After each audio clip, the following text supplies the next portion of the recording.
The Montessori teacher, or guide, as they are often called, begins by exploring the foundational principles of Montessori education. The training introduces the concept of the prepared environment where children are free to explore materials that stimulate independent learning.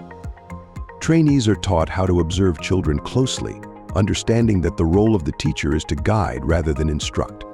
It's a subtle but profound shift, placing the child at the center of their own learning process. A key part of Montessori teacher training is the study of child development, from infancy to adolescence.